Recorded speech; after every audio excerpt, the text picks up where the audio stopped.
Ready. Good morning. Sit down. ಮಕ್ಕಳೇ, ಇವತ್ತು ಸಂಭ್ರಮ ಶನಿವಾರ. ಸಂಭ್ರಮ ಶನಿವಾರದಲ್ಲಿ ಮಾದಕ ವಸ್ತುಗಳ ದುರುಪಯೋಗ ಮತ್ತು ತಡೆಗಟ್ಟುವಿಕೆ ಈ ವಿಷಯವಾಗಿ ನಾವೇನ್ ಮಾಡ್ಬೇಕು, ಇವತ್ತು ಮಕ್ಕಳಿಗೆ ತಿಳುವಳಿಕೆಯನ್ನ ಕೊಡ್ಬೇಕು. ಹೌದಾ? ಹಾಗಾದ್ರೆ ನಾನೀಗ ನಿಮ್ಮನ್ನ 4 ಗುಂಪನ್ನಾಗಿ ರಚನೆ ಮಾಡಿದ್ದೀನಿ. ಒಂದೊಂದು ಗುಂಪಿನವರು ಒಂದೊಂದು ವಿಷಯದ ಬಗ್ಗೆ ಚರ್ಚೆ ಮಾಡ್ಬೇಕು. ಗೊತ್ತಾಯ್ತಾ? ಅಂದ್ರೆ ಮೊದಲು ಮಾದಕ ವಸ್ತುಗಳು ಯಾವುವು ಅಂತ ತಿಳ್ಕೋಬೇಕು. ಮಾದಕ ವಸ್ತುಗಳು ಯಾವುವು? ಕೈ ಎತ್ತಿ ಗೊತ್ತಿದ್ದವರು. ಓಕೆ ಅಂಜಲಿ, ಮಾದಕ ವಸ್ತುಗಳು ಯಾವ್ಯಾವು? ಮಾದಕ ವಸ್ತುಗಳು ಡ್ರಗ್ಸ್, ಗಾಂಜಾ, ಸೆರೆ, ಸಿಗರೇಟ್, ಬೀಡಿ. ನೋಡಿ, ಅವ್ನು ಚೆನ್ನಾಗಿ ಹೇಳಿದ್ದು.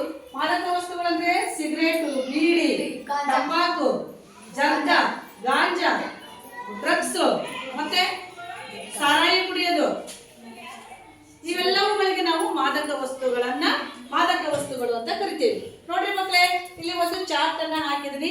ಈ ಚಾರ್ಟ್ ನಲ್ಲಿ ಒಂದೊಂದು ಗುಂಪಿಗೆ ಒಂದೊಂದು ವಿಷಯದ ಬಗ್ಗೆ ಚರ್ಚೆ ಮಾಡ್ತೀನಿ. ಇದೇನಿದು? ಮೊದಲನೇ ಗುಂಪಿನವರು. ಇದು ಯಾವ್ದಿದು? ಸಿಗರೇಟ್. ಎಲ್ಲರೂ ಸಿಗರೇಟ್ ನೋಡಿರ? ಸಿಗರೇಟ್ ಸೇರೋದು ನೋಡಿ ಮಕ್ಕಳೇ, ಎಲ್ಲರೂ ಸಿಗರೇಟ್ ನೋಡಿರಲ್ಲ. ಇದನ್ನ ನಿಮ್ಮ ಮನೆಯಲ್ಲಿ ಯಾರಾದ್ರೂ ಸಿಗರೇಟ್ ಅನ್ನ ಸೇರ್ತಾರ? ಯಾರು ಸೇರ್ತಾರು? ದಿವಸ ಸೇರ್ತ? ಯಾವಾಗ ಒಮ್ಮೆ ಸೇರ್ತ? ನಿಮ್ಮ ಮನೆಯಲ್ಲಿ ಉಳಿದವ್ರ ಮನೆಯಲ್ಲಿ ಸೇರೋದಲ್ಲ. ಗುಡ್. ಹಂಗಂದ್ರೆ ನಿಮ್ಮ ಅಕ್ಕಪಕ್ಕದವರು ಸಿಗರೇಟ್ ಸೇರೋದನ್ನ ನೋಡಿರ ನೀವು? ಯಾರು ಉಪವಾಸ ಆಕೈತ?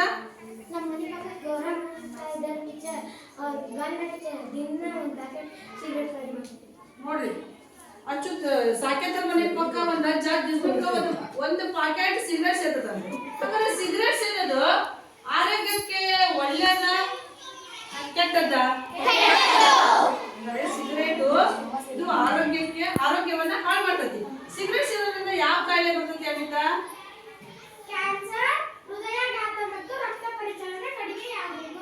ನೋಡಿ, ಅಂದ್ರೆ ಸಿಗರೇಟ್ ಅನ್ನ ಸೇದೋದ್ರಿಂದ ಕ್ಯಾನ್ಸರ್ ಕಾಯಿಲೆ ಬರ್ತತಿ, ರಕ್ತ ಪರಿಚಲನೆ ಸರಿ ಆಗಲ್ಲ. ಬಟ್ ಏನಾದ್ರು ನಮ್ಮ ದೇಹಕ್ಕೆ ತೊಂದರೆಯನ್ನು ಉಂಟು ಮಾಡ್ತದೆ. ಈಗ 1ನೇ ಗುಂಪಿನವ್ರು ಮುಗಿತು. ಈಗ 2ನೇ ಗುಂಪಿನವ್ರಿಗೆ ಬರ್ತೀನಿ. ನಿಮ್ಮ ಮನೆಯಲ್ಲಿ ಯಾರಾದ್ರೂ ತಂಬಾಕನ್ನ ತಿಂತಾರ? ಎಲ್ಲರೂ ಕೈ ಇರ್ತಿಲ್ಲ. ಹೇಳೀಶ್ವರಿ, ಯಾಕೆ ತಿಂತಾರೆ ನಿಮ್ಮ ಮನೆಗೆ? ಅಜ್ಜ ಅಜ್ಜಿ. ನಿಮ್ಮ ಮನೇಲಿ? ಸ್ವಲ್ಪ ಹಸಕ್ ಬಾರ್ದು. ನೋಡಿ, ಇಲ್ಲಿ ಇದು ಒಂದು ತಂಬಾಕು. ಇದು ಚೀಟಿನ ರೂಪದಲ್ಲೂ ಇದೆ, ಇದು ಹೆಸರಿನ ರೂಪದಲ್ಲೂ ಇದೆ. ಅಂಜಲಿ ಮನೆಗೆ ಅಜ್ಜ ಅಮ್ಮ ತಿಂತಾರಂತೆ. ಈಶ್ವರಿ ಮನೆಯಲ್ಲಿ ಅಜ್ಜ ಅಜ್ಜಿ ತಿಂತಾರಂತೆ. ಮತ್ತೆ ನಿಮ್ಮ ಮನೆಯಲ್ಲಿ ಯಾರು ತಿಂತಾರೆ? ಓ ನೋಡಿ, ನಾನು ಯಾರ ಮನೆಗೂ ತಿನ್ನಂಗಿಲ್ಲ ಅಂತ ಅನ್ಕೊಂಡಿದ್ದೆ. ನಿಮ್ಮ ಮನೆಯಲ್ಲೇ ತಂಬಾಕು ತಿಂತಾರೆ. ಹಾಗಾದ್ರೆ ತಂಬಾಕು ತಿನ್ನೋದು ಆರೋಗ್ಯಕ್ಕೆ ಒಳ್ಳೆಯದ ಕೆಟ್ಟದ್ದ? ಹಾಗಾದ್ರೆ ನಿಮ್ಮ ಮಕ್ಕಳಾಗಿ ಏನ್ ಹೇಳ್ಬೇಕು ಅಂದ್ರೆ, ನಿಮ್ಮ ಅಜ್ಜ ಅಜ್ಜಿಯರಿಗೆ, ಅಕ್ಕಪಕ್ಕದವರಿಗೆ ತಂಬಾಕು ಸೇವನೆ ಆರೋಗ್ಯಕ್ಕೆ ಹಾನಿಕಾರಕ, ತಂಬಾಕನ್ನ ತಿನ್ನಬಾರ್ದು ಅಂತ ಹೇಳ್ಬೇಕು. ನೀವು ಮನೇಲಿ ಹೇಳ್ತೀರಾ? ಈಗ 3ನೇ ಗುಂಪಿನ ಪ್ರಶ್ನೆ, ಸಾರಾಯಿ. ನಿಮ್ಮ ಮನೇಲಿ ಯಾರಾದ್ರೂ ಕುಡಿತಾರ? ಗುಡ್. ನೋಡಿ, ಈ ಗುಂಪಿನಲ್ಲಿ ಯಾರ ಮನೆಯ ಮಕ್ಕಳು ಕುಡಿಯಲ್ಲ ಅಂತ? ನಿಮ್ಮ ಅಕ್ಕಪಕ್ಕದವ್ರು ಕುಡಿತಾರ? ಹೌದಾ? ಯಾರು ಕುಡಿತಾರ? ಶಿವಚಂದ್ರ?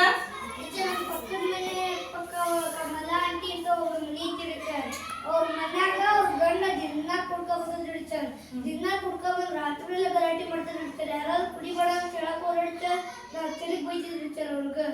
ಹೌದಾ? ನೋಡಿ, ಹಾಗಾದ್ರೆ ಪರಶುರಾಮ, ಸಾರಾಯಿ ಬಾಟಲ್ ನೋಡಿರ? ಸಾರಾಯಿ ಪಾಕೆಟ್ ಒಳಗೆ ಇರ್ತತಿ, ಬಾಟ್ಲಿ ರೂಪದಾಗ ಇರ್ತತಿ. ನೋಡ್ರಿ, ಸಾರಾಯಿ ಕುಡ್ಕೊಂಡರು ಹಂಗ ಆ ಕಡೆ ಈ ಕಡೆ ಕೇಳ್ಕೊ ಅಂತ ಬರ್ತಾರ. ಬಾಯಿ ಸಿಕ್ಕದ್ ಬೈತಾರ, ಒಂದು ಹೆಂಡತಿ ಹೊಡಿತಾರ, ಮಕ್ಳಿಗೆ ಹೊಡಿತಾರ, ಕುಟುಂಬದ ನೆಮ್ಮದಿ ಹಾಳಾಗ್ಬಿಡ್ತದೆ. ಹೌದಾ? ಹಾಗಾದ್ರೆ ಸಾರಾಯಿ ಆರೋಗ್ಯಕ್ಕೆ ಒಳ್ಳೇದ ಕೆಟ್ಟದ್ದು?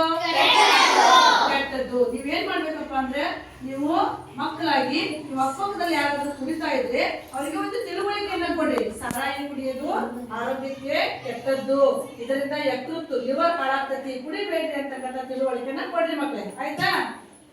ಓಕೆ. ಈಗ 4ನೇ ಗುಂಪಿಗೆ ನಿಮಗೊಂದು ನಿಮ್ಮ ಮನೆಯಲ್ಲಿ ಯಾರಾದರೂ ಜರ್ದ ಬೀರ ವಿಮಲ್ ತಿಂತಾರ ಹೇಳುವ ಸಾನ್ವಿ.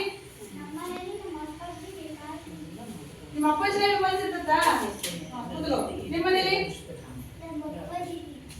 ನೋಡಿ, ಅಕ್ಷತರ ಅಪ್ಪಾಜಿನೂ ವಿಮಲ್ ತಿಂತಂತೆ, ಸಾನ್ವಿ ಅಪ್ಪಾಜಿನೂ ವಿಮಲ್ ತಿಂತಂತೆ. ಆಮೇಲೆ ವಿಮಲ್ ತಿನ್ನೋದು ಆರೋಗ್ಯಕ್ಕೆ ಒಳ್ಳೇದ ಕೆಟ್ಟದ್ದ? ಆರೋಗ್ಯಕ್ಕೆ ಕೆಟ್ಟದ್ದು. ನೋಡ್ರಿ ಮಕ್ಕಳೇ, ನೀವು ಅವ್ರಿಗೆ ಹೇಳ್ಬೇಕು, ವಿಮಲ್ಲು ಜರ್ದ ಬೀರ ಎಲ್ಲ ತಿಂತಾರಲ್ಲ, ಇದು ಆರೋಗ್ಯಕ್ಕೆ ತೊಂದರೆಯನ್ನ ಉಂಟು ಮಾಡ್ತೈತಿ, ಇದನ್ನ ತಿನ್ನಬಾರ್ದು ಅಂತಕ್ಕಂಥ ತಿಳುವಳಿಕೆಯನ್ನ ನೀವು ಕೊಡ್ಬೇಕು ನಿಮ್ಮ ಹಿರಿಯರಿಗೆ. ಆಯ್ತಾ? ಓಕೆ. ನೋಡ್ರಿ, ನೀವೆಲ್ಲ ಒಳ್ಳೆಯ ಮಕ್ಕಳು, ಹೌದಾ? ಇಂದಿನ ಮಕ್ಕಳೇ ನಾಳಿನ ಪ್ರಜೆಗಳು. ಧೂಮಪಾನ ಮಾಡುವುದರಿಂದ ಆರೋಗ್ಯದ ಸಮಸ್ಯೆಗಳು ಉಂಟಾಗ್ತವೆ, ಮನೆಯ ನೆಮ್ಮದಿ ಹಾಳಾಗುತ್ತದೆ. ಆದ್ದರಿಂದ ನೀವೇನ್ ಮಾಡ್ಬೇಕು ಮಕ್ಕಳಾಗಿ ಅಂತಂದ್ರೆ, ಅಕ್ಕಪಕ್ಕದವರಾಗ್ಲಿ ಮನೆಯವರಾಗ್ಲಿ ಬೀಡಿ ಸಿಗರೇಟು ಸರಾಯಿ ವಿಮಲನ ತಿಂತಾ ಇದ್ರೆ ನೀವು ನಮ್ಮ ಸಮಾಜಕ್ಕೆ ಒಂದು ತಿಳುವಳಿಕೆಯನ್ನು ಕೊಡ್ಬೇಕು. ನೀವು ಏನಂತ ತಿಳುವಳಿಕೆಯನ್ನು ಕೊಡ್ಬೇಕು? ಯಾರು ಬೀಡಿ ಸಿಗರೇಟ್ ಸೇರ್ಬಾರ್ದು, ಸಾರಾಯಿ ಕುಡಿಬಾರ್ದು, ತಂಬಾಕು ತಿನ್ಬಾರ್ದು ಅಂತಕ್ಕಂಥದನ್ನ ನೀವೇನ್ ಮಾಡ್ಬೇಕು? ನಿಮ್ಮ ಗುರು ಹಿರಿಯರಿಗೆ ಮನವರಿಕೆಯನ್ನ ಮಾಡಿಕೊಟ್ಟು ಉತ್ತಮ ಸಮಾಜ ನಿರ್ಮಾಣ ಮಾಡುವಲ್ಲಿ ನೀವು ಪ್ರಮುಖ ಪಾತ್ರವನ್ನ ವಹಿಸಬೇಕು. ಇವತ್ತು ಸಂಭ್ರಮ ಶನಿವಾರ, ಮಾದಕ ವಸ್ತುಗಳ ಬಗ್ಗೆ ತಿಳ್ಕೊಂಡು ಮಾದಕ ವಸ್ತುಗಳನ್ನ ಉಪಯೋಗಿಸದಂತೆ ತಡೆಗಟ್ಟುವುದು ನಮ್ಮ ನಿಮ್ಮೆಲ್ಲರ ಕರ್ತವ್ಯ. ಓಕೆ.